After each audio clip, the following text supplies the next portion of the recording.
you missed the opportunity, hindi mo siya nag-grab, ibig sabihin, i-grab na po yun ng iba.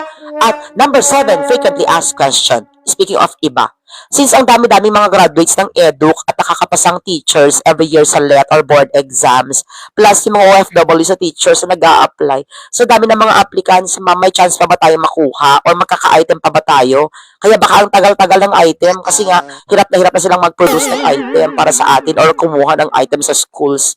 The answer is no. Hindi po ganun yun. Kasi una po sa lahat, magkahiwalay po yung item ng mga applicants dito po sa local or sa within the Philippines, yung mga nakiki-regular ranking. Iba naman po ang item natin sa SPIMS. Yes, mga ma'am at sir, our item or appointment sa SPIMS ay gawa ng DepEd Central. New appointment po ito.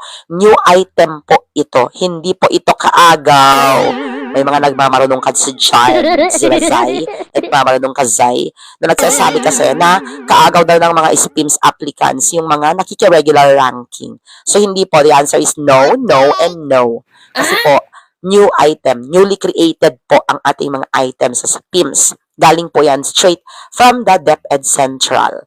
Yan po. Kasi nga po, excuse me, Zai. Kasi nga po, programa po yan ng gobyerno. Ngayon, yung mga nakikiranking, sila yung mga, sila yung mga naglalaban-laban lapas sa mga regular ranking ng mga retired o yung mga natural vacancies or kung ano man, may promotion, yung mga gano'n-gano'n. So, yung mga opening na items, sila yung mga nag-aaway-away, hindi tayo. Sila yung mga naglalaban-laban. Hayaan sila maglaban-laban. Huwag tayong sumausaw. Charis, laban nila yon, diba? So, yun lang po yun.